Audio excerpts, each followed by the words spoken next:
राज्यातल्या लाखो शेतकऱ्यांच्या वर आज जे संकट उभं ठाकलेलं आहे त्या संकटाला जेवढा निसर्ग तेवढाच इथली धोरणं जबाबदार आहे। आणि म्हणूनच काही मूलभूत सवाल आपण उपस्थित करतोय। आज बडे मुद्देच्या माध्यमातून या सगळ्या प्रश्नांची चर्चा आपल्याला करायची आहे। धोरणात्मक सगळ्या बाबींवर आपल्याला बोलायचंय, वस्तुस्थितीबद्दल बोलायचंय। कांदा उत्पादकांना मदतीला खरंच उशीर होतोय का?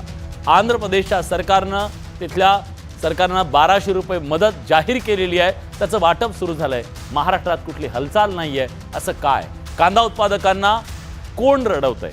निसर्ग की इथली धोरणं? आपण विचारूया।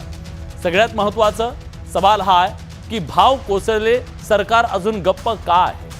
जो आक्रोश आज रस्त्यावरती, जेव्हा शेतकरी रस्त्यावरती येतील तेव्हाच हे सगळं हालचाल होईल का? आज मुख्य मार्ग अडवून धरले आणि एक प्रकारे आक्रोश व्यक्त केला गेला। महागाई नियंत्रणासाठी शेतकऱ्यांचा बळी किती वेळा द्यायचा? हे महाग होईल, ते महाग होईल, सगळ्यांचा संताप होईल, महागाईची चर्चा होईल, म्हणून शेतकऱ्याचा बळी कशासाठी? मग शेतकऱ्याचं जे सगळं महाग होतंय त्याचं काय, हा सवाल आहे। मग ते स्वस्त का केलं जात नाही? आणि धोरणातली अस्थिरता शेतकऱ्यांच्या, कांदा उत्पादक शेतकऱ्यांच्या मुळावर उठतीये का? 4 पैशाचा भाव वाढायला लागला की त्याच्यामध्ये धोरणांमध्ये हस्तक्षेप करून निर्यात बंदीसारखे अनेक निर्णय घ्यायचे आणि शेतकरी नाडला जाईल याची व्यवस्था करायची। हे थांबणार कधी आहे, हा सवाल आहे। आणि आज या चर्चेत सहभागी होण्यासाठी आपल्यासोबत मान्यवर पाहुणे आहेत। या चर्चेत सहभागी होण्यासाठी आपल्यासोबत राष्ट्रवादी शरदचंद्र पवार पक्षाचे खासदार भास्कर भगरे गुरुजी आहेत। गुरुजी, स्वागत आहे तुमचं। मी विनंती करतो आपल्याला की आपण एका रेंज असेल अशा ठिकाणी थांबा, जेणेकरून तुमचं मत आमच्यापर्यंत, प्रेक्षकांपर्यंत नीट पोहोचेल। आपल्यासोबत लासलगाव बाजार समितीचे माजी सभापती जयदत्त होळकर आहेत। जयदत्तजी, तुमचंही स्वागत आहे। आपल्यासोबत चांदूर बाजार समितीचे संचालक गणेश निंबाळकर आहेत। गणेशजी, तुमचंही स्वागत आहे। आपल्यासोबत भारतीय किसान मोर्चाचे नेते बिंदुशेठ शर्मा हे सुद्धा या चर्चेमध्ये महामंत्री आहेत, ते सुद्धा चर्चेत सहभागी झालेत। तुमचंही स्वागत आहे। मी या चर्चेची सुरुवात करणार आहे गणेशजी तुमच्यापासून। त्याचं कारण असं आहे की आज राज्यातला कांदा उत्पादक शेतकरी ज्या प्रकारचा आक्रोश व्यक्त करतो, त्याच्या डोळ्यात आज पाणी आहे। त्याचं कारण मला समजून घ्यायचं आहे की आज शेतकऱ्यांवर ही परिस्थिती का ओढवली, त्याला जबाबदार कोण आहे, कोणी आणलं त्याच्या डोळ्यात पाणी?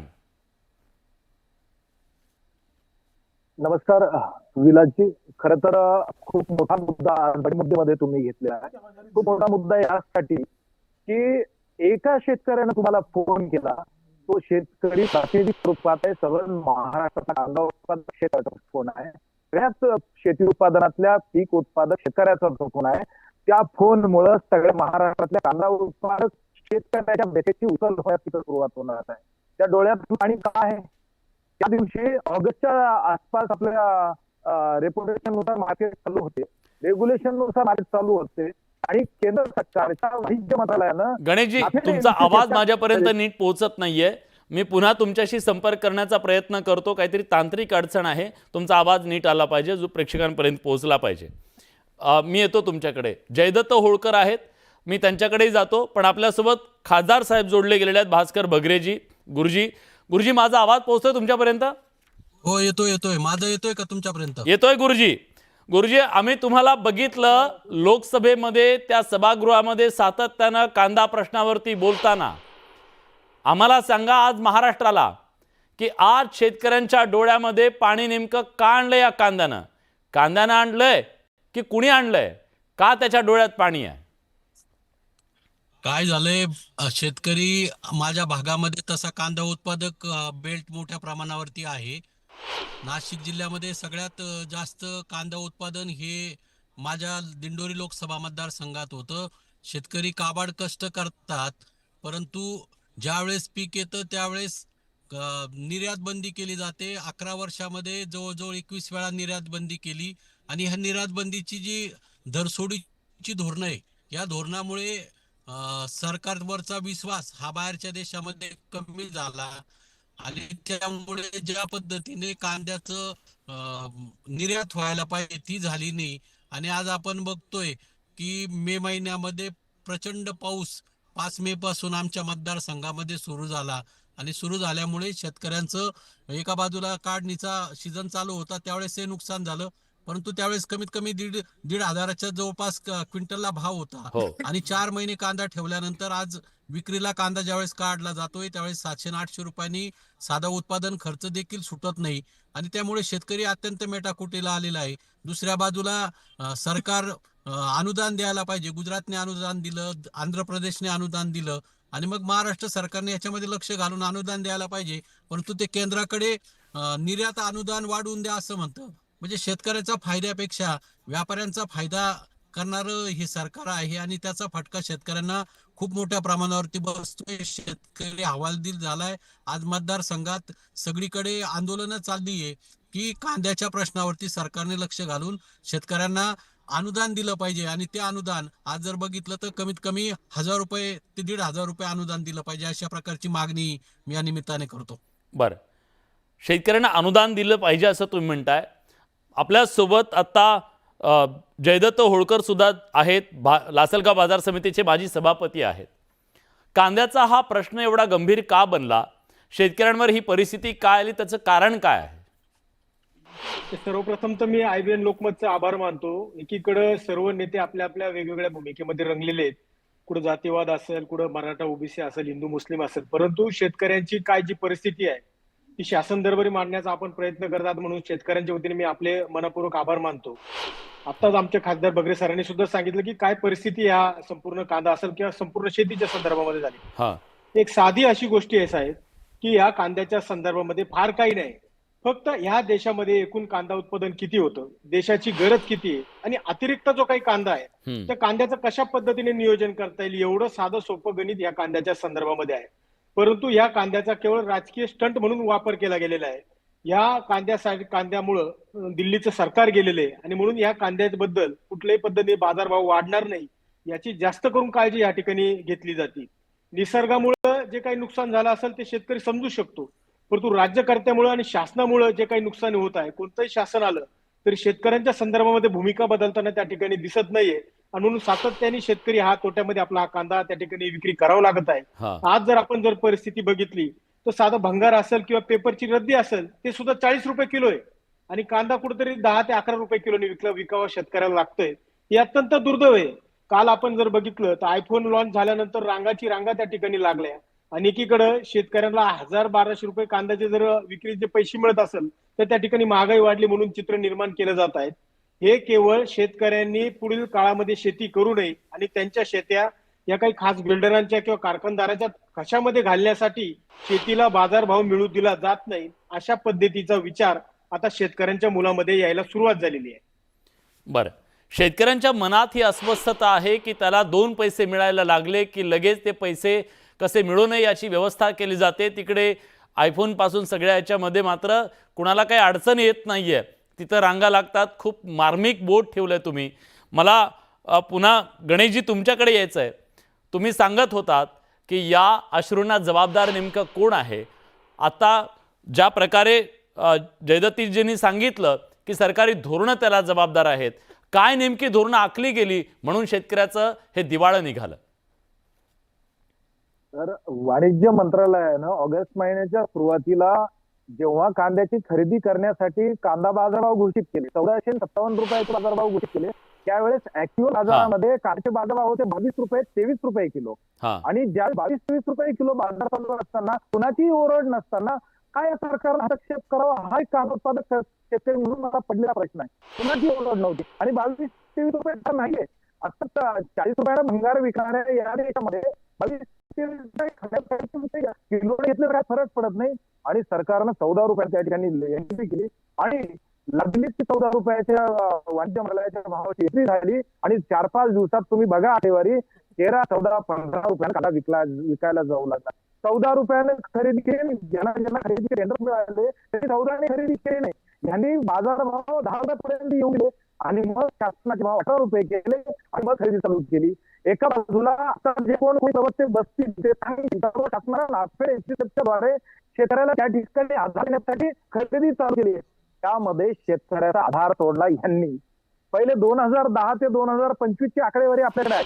ज्या बाजार समितीला आपल्या राज्यामध्ये कांद्याच्या बाजारभावासाठी मार्गदर्शक बाजार समिती म्हटलं जातं त्या पिंपळगाव आणि लासलगाव बाजार समितीची काही आकडेवारी आपण समोर ठेवली तर 2010 ते 2025 ही आकडेवारी कुठं सरकारच्या बाजूला नाही तर बाजार समितीच्या आकडेवारीच्या बाजूने मी बोलतोय की 2010 ते 2025 प्रत्येक वेळेस बाजार भावानं पुढे उचल खाल्ली का सरकार तातडीनं जाऊन येतं आणि बाजार भाव प्रत्येक ठिकाणी उचलण्यासाठी प्रयत्न करतं. बाजार उचलण्यासाठी प्रयत्न काय आहे? निर्यात बंदी, त्या ठिकाणी असले एमएपीची कॉस्ट वाढवणे, या सगळ्या असल्या किंवा स्टॉक लिमिट त्या ठिकाणी बंद ठीक आहे, म्हणजे या सगळ्यामध्ये बाजारभाव वाढतात. हा, म्हणजे सरकारी हस्तक्षेप होतो आणि त्या हस्तक्षेपामुळे शेतकऱ्यांवर ही वेळ आली आहे असं तुमचं सुद्धा म्हणणं आहे. मला बिंदू शेठ यांना विचारायचं आहे, बिंदू शेठ काय प्रॉब्लेम आहे? तुम्ही किसान मोर्चाचे आहात, पक्षाच्या वतीनं तुम्ही सरकारला काही सांगत असाल ना, शेतकऱ्याची अवस्था नेमकी काय आहे तुम्हाला तरी दिसत असेल ना. आज आंध्र प्रदेश सरकारनं त्यांना मदतीचा हात दिला, गुजरात सरकारनं मदतीचा हात दिला, महाराष्ट्र सरकारला तुम्ही सांगितलं नाही का आज शेतकऱ्याची काय अवस्था आहे आणि त्याला मदतीची गरज आहे?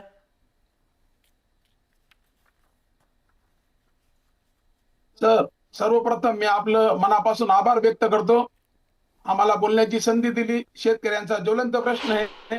नेहमी आमचं सरकार सकारात्मक विचार करतं.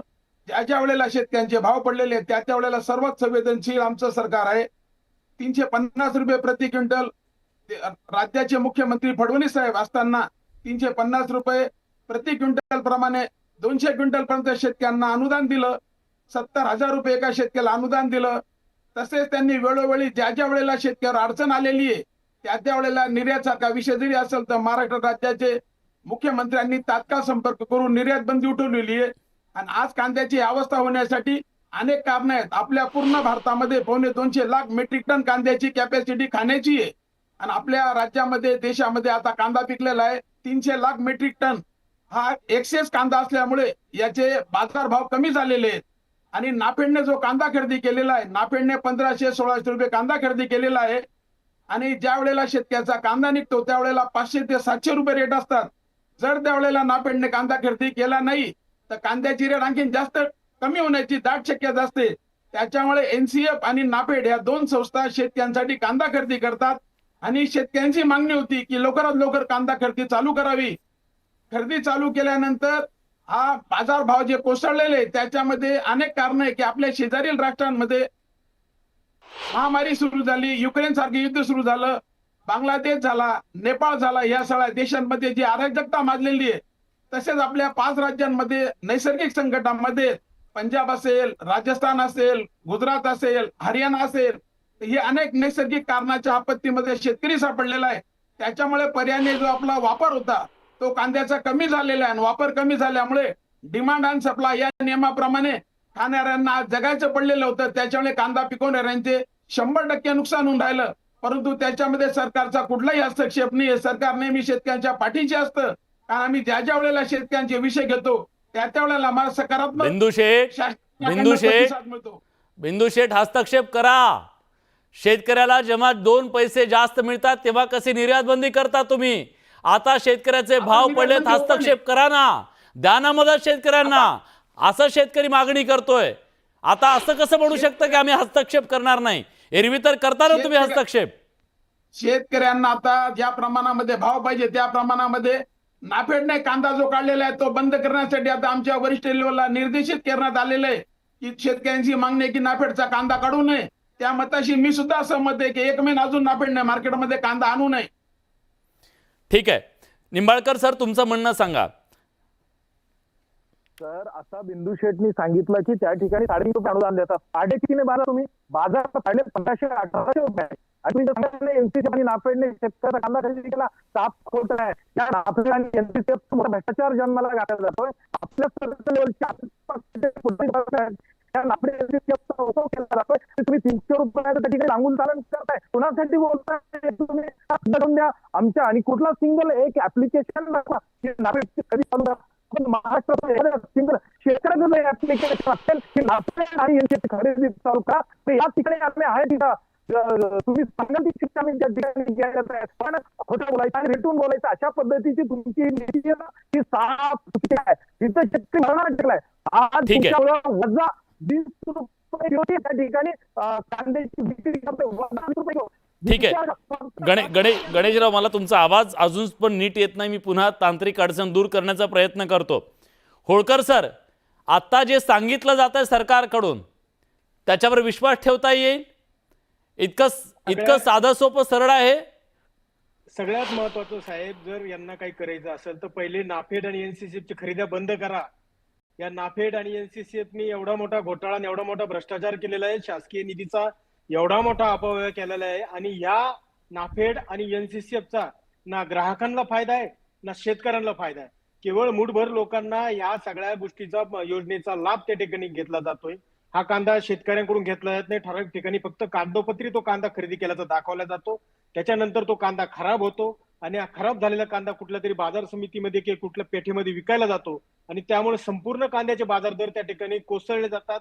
म्हणून सगळ्यात पहिल्यांदा जर काही करायचं असेल तर नाफेड आणि एनसीसीएफच्या खरेद्या तत्काळ बंद करा, ही शेतकऱ्यांची मागणी आहे. यांच्यामुळे शेतकऱ्यांचं फार नुकसान व्हायला लागलेलं आहे साहेब. म्हणून हे सगळ्यात पहिल्यांदा बंद झालं पाहिजे.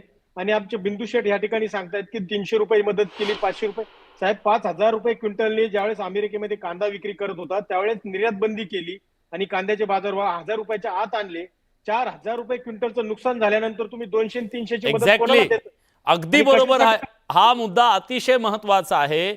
बिंदू शेठ, शेतकऱ्याचं जेव्हा 2 पैसे मिळायची वेळ आली तेव्हा तुम्ही 2-2 हजार रुपयानं नुकसान केलं त्यांचं, आणि द्यायची वेळ आली की 200 ठिकऱ्या त्यांच्या हातावर ठेवायच्या. हा कुठला न्याय आहे? तर हे सरकार शेतकऱ्यांच्या पाठीशी, याचं ज्वलंत उदाहरण आहे की ज्या वेळेला खतांच्या किमती असतील, युरियाच्या किमती असतील, कुठल्याही किमती न वाढवता स्थिर भाव दिलेले आहेत. आणि याच्या आधी जे सरकार होतं त्यांनी बिंदू शेठ 2014ला सांगा, 2014ला सांगा कांद्याचे भाव किती होते, खताचे भाव किती होते, बियाण्याचे भाव किती होते, आणि बाकी सगळा खर्च किती होता सांगा. आज होऊन जाऊ द्या ना सगळं. सांगा ना. तुम्ही भाव वाढू दिले नाहीत म्हणतायत. शेतकरी आहे तिथं, 2 शेतकरी सांगतील. मी सुद्धा माहिती काढून आलोय किती भाव होते आणि काय होते. आज सर्वात जास्त महत्वाची गोष्ट आहे की 90 मध्ये ज्या वेळेला शरद पवार मुख्यमंत्री होते त्यावेळेला त्यांनी 100 रुपये प्रति क्विंटल कांद्याला भाव दिला होता आणि त्यांनी अनुदान दिलं होतं. आपल्या सरकारने 350 रुपये प्रति क्विंटल अनुदान दिलेलं आहे.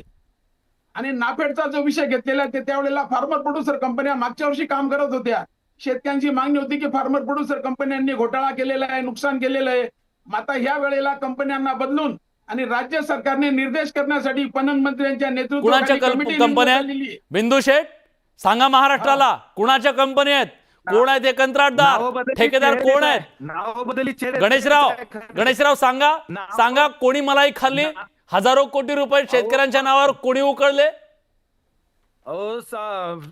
बिंदू शेठ शर्मा, या कंपन्या बदलल्या, त्या कंपन्यांना जे खरेदीदार आहेत तेच आहेत. बाजारात खरेदी करतात 8 रुपयाचा कांदा, दाखवतात 18 रुपयाचा कांदा. लावा एखाद्या SITची चौकशी आमच्या म्हणण्यानुसार, लावा एकदा शेतकऱ्याच्या खिशात तो पैसा गेलेला आहे, लावा याची चौकशी. तुम्हाला सगळं गौरंगाला दिसेल. मंत्री लेवल पासून अधिकारी लेवल पर्यंत सगळ्यांच्या हात यामध्ये गुंतलेले आहेत. आणि तुम्ही सांगताय की शेतकऱ्याचा कांदा त्या ठिकाणी खरेदी नाफेड 7 खोटं. 18 रुपयाचा पैसा पुढाऱ्याच्या, अधिकाऱ्याच्या आणि व्यापाऱ्याच्या खिशात जातोय. एकदा चौकशी लावा. आम्ही सांगतो ती चौकशी लावा. बाजारातून कांदा खरेदी करता, सांगतो शेतकऱ्याचा कांदा आहे. एकही कांदा शेतकऱ्याचा नाही. सगळा पैसा नाफेडच्या अधिकाऱ्याच्या खिशात जातोय. एका अधिकाऱ्याची बदली केली सांगता, एका अधिकाऱ्याला सस्पेंड केलं सांगता. आणि तेवढा तर चांगला अधिकारी होता, त्यालाही सस्पेंड करून टाकलं. बाकी सगळं तुम्ही कार्यालय आमच्या अधिकार क्षेत्रातून हलवले. नाफेडचं कार्यालय जे आमच्या ओळखीचं होतं पिंपळगावातून हलवलं. का हलवलं? तेवढं एकमेव कार्यालयातून आम्हाला चौकशी करायला मिळायची. आणि मी सांगताय नाफेड काम करत आहे, नाफेड काम नाही करत आहे. नाफेड आम्हाला फासावर जायला भाग पाडते. एखादी चौकशी आमच्या म्हणण्यानुसार बाजार समित्यात ज्या व्यापाऱ्यांची 2020 आधी काय खरेदी नव्हती, त्या व्यापाऱ्याची खरेदी लागली. याकडे जरा तुमचं लक्ष आलं पाहिजे. त्याचे इन्व्हेस्टर्स कोण आहे याकडे लक्ष आलं पाहिजे. त्याचे इन्व्हेस्टर्स. ठीक आहे गणेशजी, मी येतो तुमच्याकडे. पुन्हा काही तांत्रिक अडचण आली, आवाज नीट पोहोचत नाहीये. होळकर सर, या कांदा खरेदीच्या मध्ये झालेले जे घोटाळे आहेत आतापर्यंतचे, हे घोटाळे कुणी केले? कोण आहे त्याच्यातले सरगना? कोण आहे त्याच्यातले मेन ज्यांनी हे ओरपलेलं शेतकऱ्यांच्या नावानं सगळं? त्याच्याबद्दलची माहिती सांगू शकाल का? नाही, नक्कीच सगळ्या महाराष्ट्राला माहिती आहे, संपूर्ण जिल्ह्याला माहिती आहे की कशा पद्धतीने हे नाफेड आणि एनसीसीएफ खरेदी करतायत. मुळात कोणत्या शेतकऱ्याने आजपर्यंत मागणी केली की नाफेडनी कांदा खरेदी करावा आणि एनसीसीएफनी कांदा खरेदी करावा? आणि मला एक सांगा साहेब, की नाफेड जरी कांदा खरेदी करतंय तर ते काही वेगळ्या दराने कांदा खरेदी करत नाहीये. ज्या व्यापारी ज्या दराने कांदा खरेदी करत आहे त्याच दराने नाफेड कांदा खरेदी करत आहे. आणि मग मग नाफेडनी कांदा शेतकऱ्यांना खरेदी केला काय? 350 रुपये व्यापारी जास्त केला काय? दिले असा दावा केला जातोय, ते खरं आहे का? 200 आणि 300 रुपये आणि 2-2, 3-3 महिन्यांनी ते कांद्याचे पैसे शेतकऱ्यांना द्यायचे, शेतकऱ्यांना 15-15 वेळा चक्रा मारायला लावायच्या, या गोष्टी पण सांगितलं पाहिजे. हा. मी पहिल्यांदा मागणी करतो की नाफेड आणि एनसीसीएफ ची खरेदी बंद करा. करू शकता का हे शासन नाफेड आणि एनसीसीएफ ची खरेदी? सगळ्यांना माहिती आणि आहे मग की पैसे नाफेड आणि कसे द्यायचे? NCCF मग शेतकऱ्यांना पैसे कसे द्यायचे, तुमचं काय म्हणणं आहे? आमचं म्हणणं आहे पारदर्शकता आणा. नाफेडनी जर कांदा खरेदी करायचा असेल तर 2 ते 2.5 हजार रुपये प्रति क्विंटलचे दर द्या. 1000 आणि 1500चे दरांनी तुम्ही कांदा खरेदी केला काय आणि व्यापाऱ्यांनी कांदा खरेदी केला का? काय फरक पडणार आहे साहेब? हा. 3000 रुपयाचे दर नाफेड देऊ शकतं का? एनसीसीएफ देऊ शकतं का प्रति क्विंटलला? नाही देत आहे. आणि मग कशासाठी हे खरेदीचं आव्हान आहेत? केवळ मूळभर लोकांना त्या पैशाचा फायदा झाला पाहिजे यासाठी हे सगळं कारस्थान रचले गेलेले आहे साहेब. या नाफेडकडे आणि एनसीसीएफ कडे कुठलंही स्वतःचं स्टोरेज आता शिल्लक राहिलेलं नाही. कुठेतरी भाड्याने ते गोडाऊन स्टोरेज घेत आहेत आणि संपूर्ण भ्रष्टाचार या एनसीसीएफ आणि नाफेडच्या माध्यमातून सुरू आहे. या पैशाचा ना ग्राहकांना ना शेतकऱ्यांना कोणाचाही फायदा या कंपन्यांनी कांदा खरेदी केलेलाचा होत नाही. आणि म्हणून सगळ्यात पहिल्यांदी या दोन्ही कंपन्यांची कांदा खरेदी बंद करा आणि दोन्ही कंपन्यांनी जो काही कांदा खरेदी केलेला आहे त्यांची पारदर्शकता चौकशी करा, ही खऱ्या अर्थानं शेतकऱ्यांची मागणी आहे. बिंदू शेठ, हे कुणाच्या हितासाठी चाललंय? नाव शेतकऱ्यांचं आणि खरं तर मलिदा दुसराच कोणीतरी खातोय.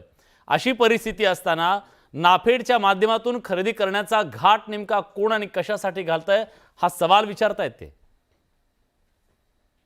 तर नाफेडची खरेदी 4 वर्षापूर्वी जेव्हा होत होती त्यावेळेला ते रिकव्हरी द्यायचे 52%. त्याच्यानंतर तेव्हा पण शेतकऱ्यांनी ओरड केली की नाफेड हे चुकीचं काम करत आहे.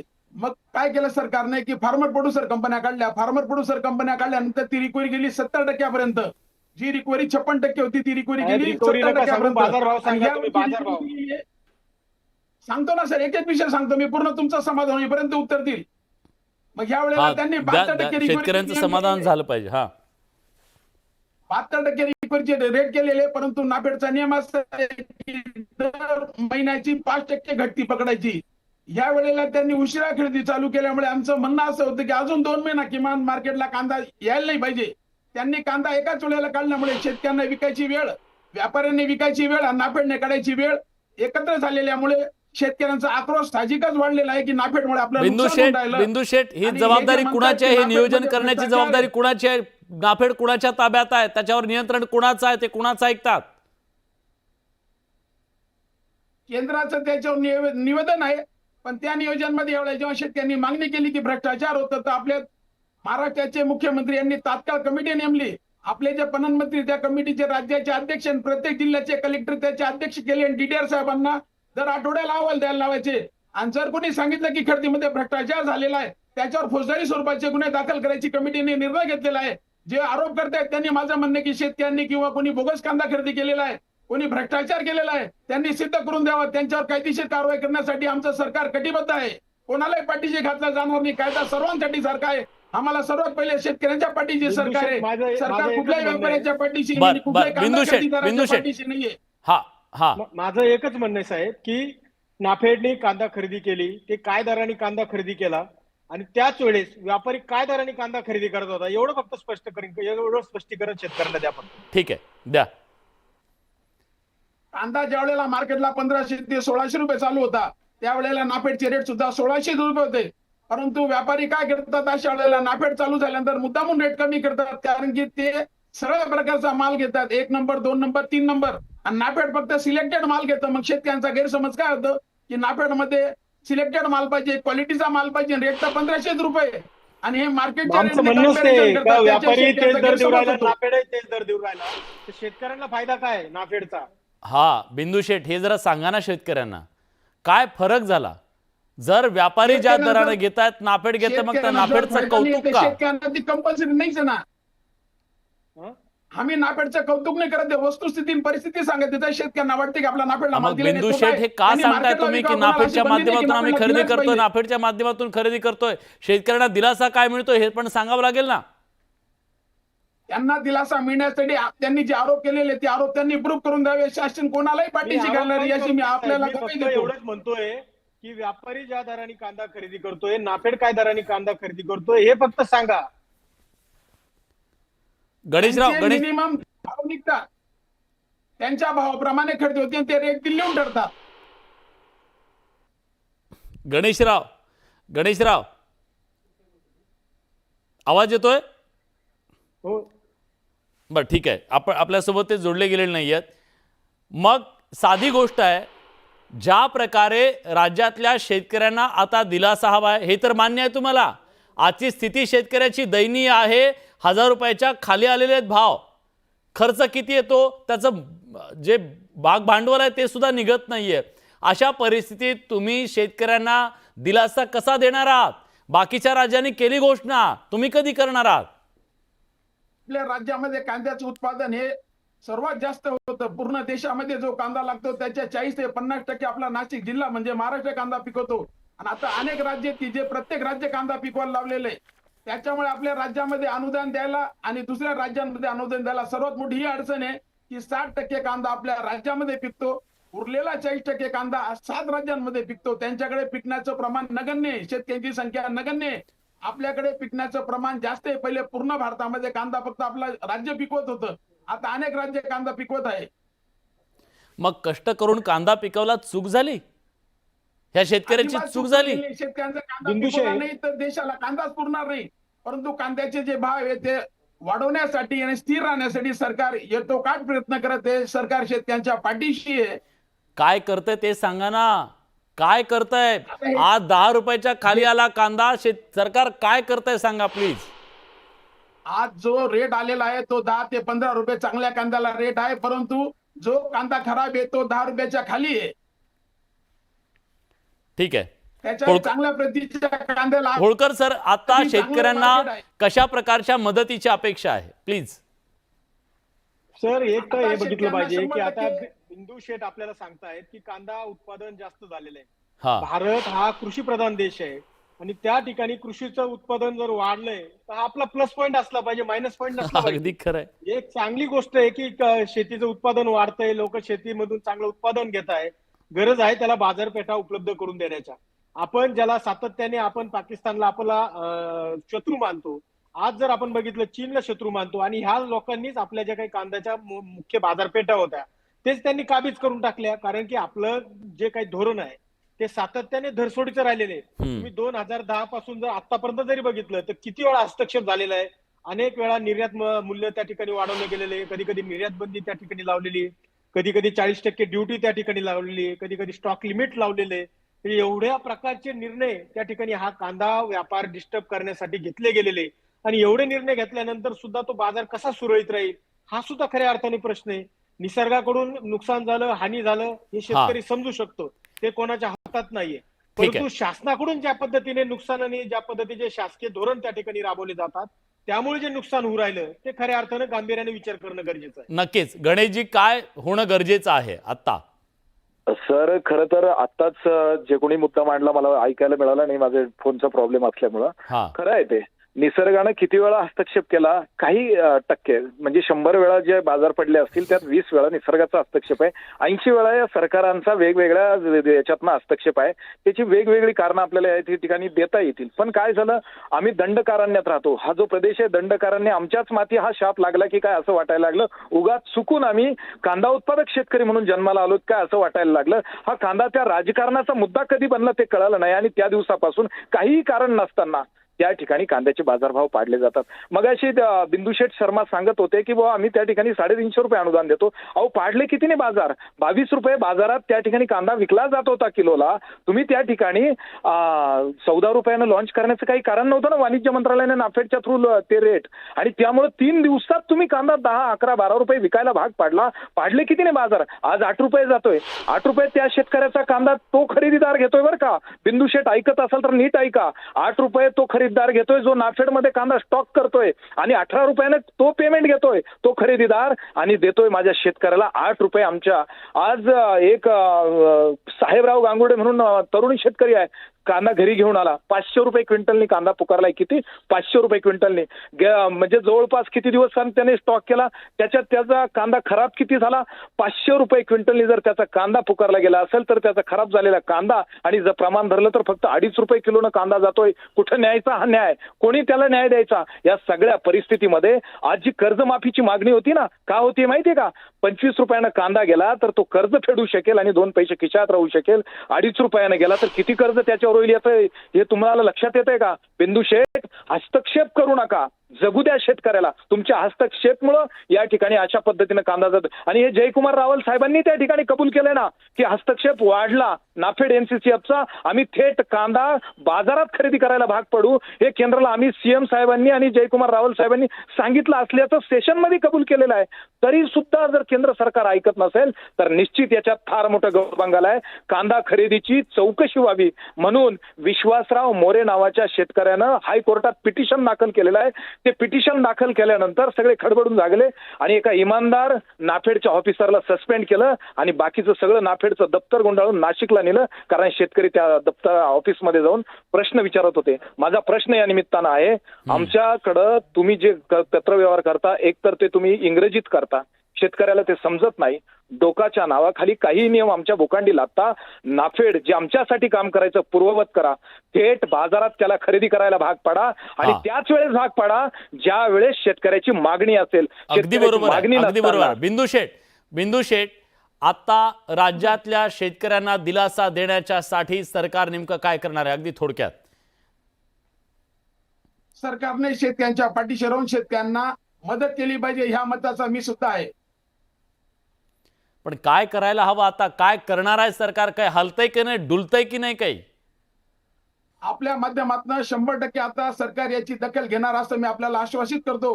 कारण आपण जी वाचा फोडलेली त्या वाचेमध्ये आमचं सरकार सुद्धा पाहत असेल आणि लवकर याच्यावर सकारात्मक निर्णय घेतील आमचे राज्याचे मुख्यमंत्री आणि केंद्रातले फडणवीस साहेब आणि नरेंद्र मोदी साहेब. कारण हा केंद्राचा राज्याचा विषय आहे. ठीक आहे. विलासजी, फक्त झालेल्या मूल्य स्थिरीकरण निधीच्या अंतर्गत जो त्या ठिकाणी पैसा ओतला गेलाय त्या पैशाची सुद्धा त्या ठिकाणी चौकशी जर झाली नाही तर रक्त लागलेले लबाड लांडगे शेतकऱ्याच्या गळा घोटायला निघालेले त्यांना थांबवणं अशक्य होऊन जाईल. म्हणून तुमच्या माध्यमातून मी ही विनंती करतो, हायकोर्टात शेतकऱ्याला पिटिशन दाखल करावं लागलं, संविधानिक घोटाळा या नावानं ते पिटिशन दाखल आहे, त्याच्याकडेही मी तुमचं लक्ष वेधतो. नक्की. आणि जे घोटाळेबाज शोषण करत असतील तिकडे सरकारचं, इकडे शेतकऱ्यांचं, त्या घोटाळेबाजांवर सुद्धा कारवाई होणं गरजेचं आहे. राज्यातल्या लाखो शेतकऱ्यांचे डोळे आज सरकारकडे लागलेले आहेत, कारण शेतकरी संकटात सापडलेला आहे आणि या संकटात सापडलेल्या शेतकऱ्याला कशा प्रकारे मदतीचा हात दिला जातोय पाहणं महत्त्वाचं आहे. न्यूज 18 लोकमतच्या वतीनं सातत्यानं आपला हा मुद्दा चालू आहे आणि बडे मुद्द्याच्या माध्यमातून जेव्हा आपण हा प्रश्न विचारला की शेतकऱ्यांना मदत करायला सरकार उशीर करतंय का, बघा प्रेक्षकांचं काय म्हणणं आहे. याबद्दल 93% लोकांचं म्हणणं आहे की होय, उशीर केला जातोय, तातडीनं मदत देणं गरजेचं आहे. 60% लोक नाही असं म्हणतायत. बिंदू शेठ, तुमच्या माध्यमातून सरकारपर्यंत हे पोहोचवा. आमच्या या कार्यक्रमाच्या माध्यमातून सुद्धा जाईल. राज्यातल्या शेतकऱ्याला आधार नाही दिला तर कर्जबाजारीपणाचं एक मोठं संकट या राज्यावरती घोंगावतंय आणि ते महाराष्ट्राला परवडणारं नाहीये. आज या चर्चेत आपण सगळेजण आलात, आपली भूमिका मांडली, त्याबद्दल सगळ्यांचे मनापासून आभार. बडे मुद्देमध्ये आज आपण इथेच थांबतोय. धन्यवाद.